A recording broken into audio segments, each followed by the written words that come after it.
Welcome to Cholesterol Management. Thank you for your interest in this program. My name is Sean Kenny. I am the Health and Wellness Manager for Advanced Care Wellness and Gemcare.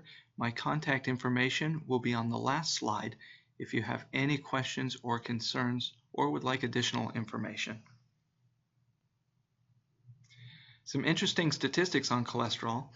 Having high cholesterol puts you at risk for heart disease, the leading cause of death in the United States. Approximately 1 in every 6 adults has high total cholesterol.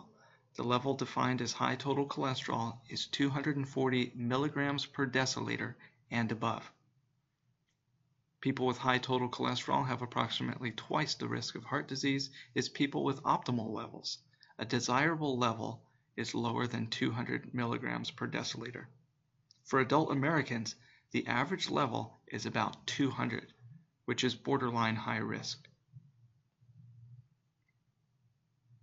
As far as what is cholesterol, it's a waxy, fat-like substance that's found in all the cells of the body. Your body makes all it needs, but it is also found in foods and can come from genetics.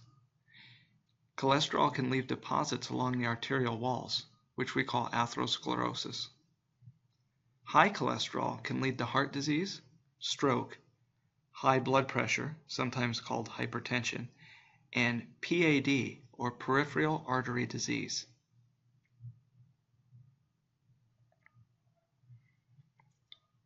Some of the ways to reduce cholesterol are obviously reduce dietary cholesterol and saturated fat, increase the heart-healthy fat, because believe it or not, some fats are good, and we'll discuss that in a few minutes. Reduce excess weight, do cardiovascular exercise, and if you smoke, stop. The first step is to know your numbers, because often with high cholesterol, there are no symptoms. You don't know what it is until you get the lab draw. For your numbers, you want your total cholesterol below 200 milligrams per deciliter. Your HDL, also known as the good cholesterol, you want between 40 and 65, but the higher the better.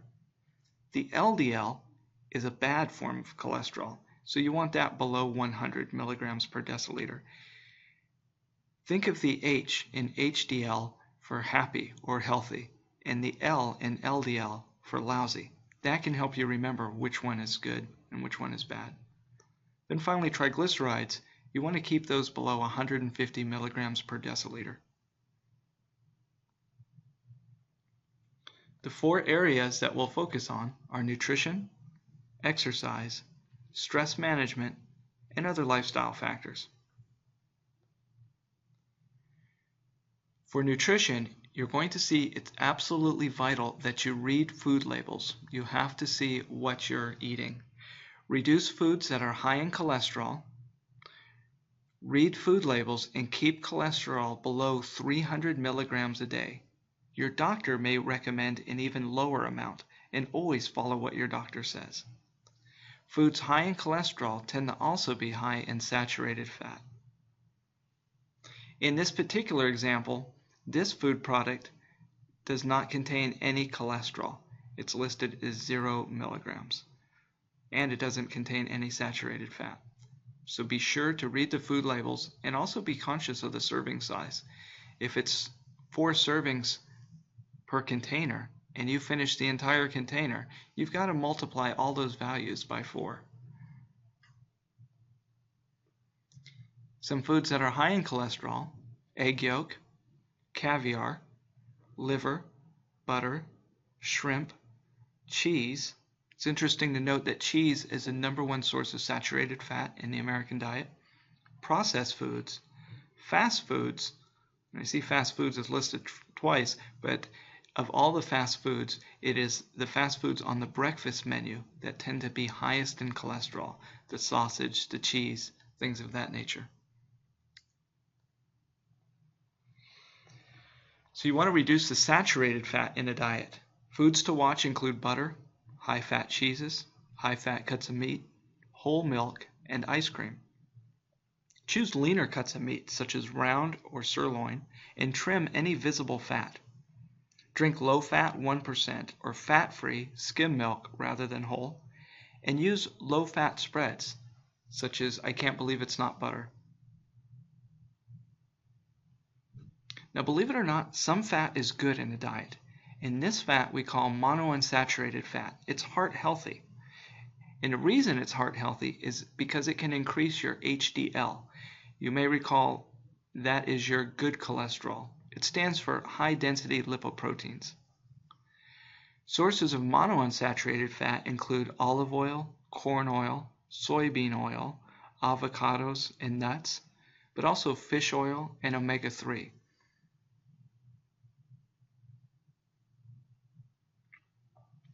Some other nutritional tips include increase your fiber intake. We recommend a fiber intake between 20 and 30 grams of fiber per day, but slowly increase to this amount if you're not already there. Eating too much fiber too quickly can cause stomach upset.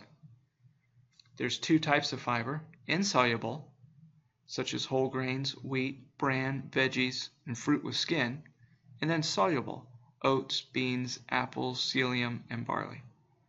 And finally, make sure you're drinking plenty of water. If you increase your fiber intake and you're not drinking ample water, then the fiber doesn't work.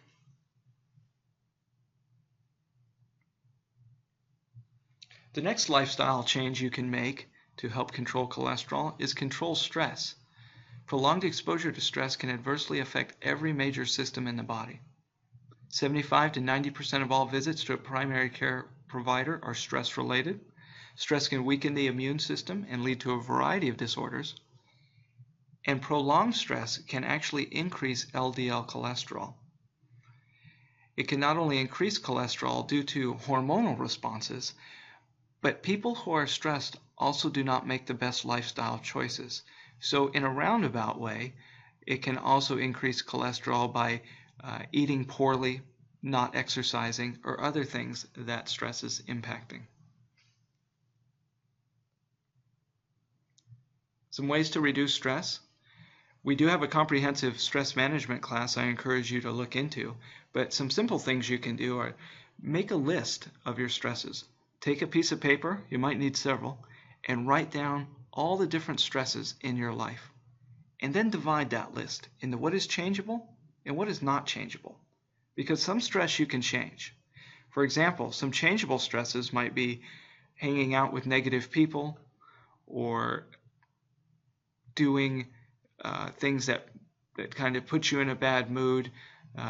You could exchange those for hobbies or doing something that you enjoy rather than sitting in front of the TV and watching the news. We all know the news can be quite depressing at times. So maybe you could substitute reading a good book, spending time with family, doing a hobby you enjoy. Those are some things you can change.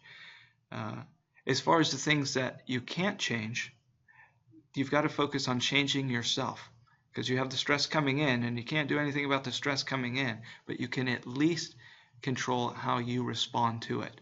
Some things that can help you are deep breathing, visualization, where you think back to your happy place or a vacation. Just mentally kind of take your mind off the problem.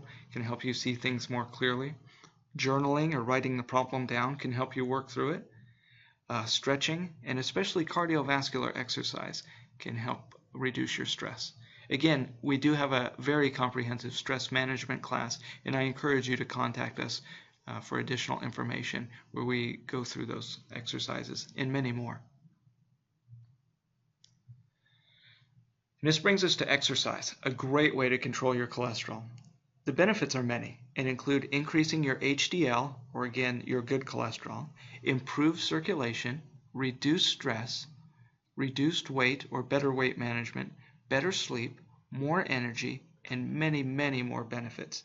There's many different forms of exercise, such as resistance training, cardiovascular, and flexibility, but cardio should be the most important. For cardio to be effective, it has to be a brisk, full body movement. The beautiful part is fitness is relative, so whatever is challenging to you will work.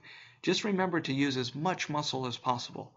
The more muscles you use, the more calories you burn, the more effective it is. And go at a brisk but comfortable pace. Using the talk test is a good way to monitor your intensity. When you're working out, you should be able to carry on a conversation, but not be working out at a pace so hard or so difficult where you are hyperventilated and have a tough time putting a sentence together. A brisk but comfortable pace. Aim for at least 30 minutes and at least 3 days a week. You can break up that into 3 10-minute sessions or 2 15-minute sessions, but especially if weight loss is your goal, it should be a sustained, continuous 30 minutes. So in summary, even just making little changes in each area can have a big impact. Cut back a little on the saturated fat, cut back on the cholesterol in your diet, exercise a little more, increase your fiber, increase water intake, work on reducing your stress. All those things can add up to have a big impact. Each area is important but needs to be individualized, so please follow up with your doctor, a registered dietitian, or a fitness trainer. Please feel free to contact us as we have many resources available. And always remember, you deserve better health. For additional information and resources, please contact me at 661-716-7118 or via email at skenney@managedcaresystems.com. Thank you for watching this presentation.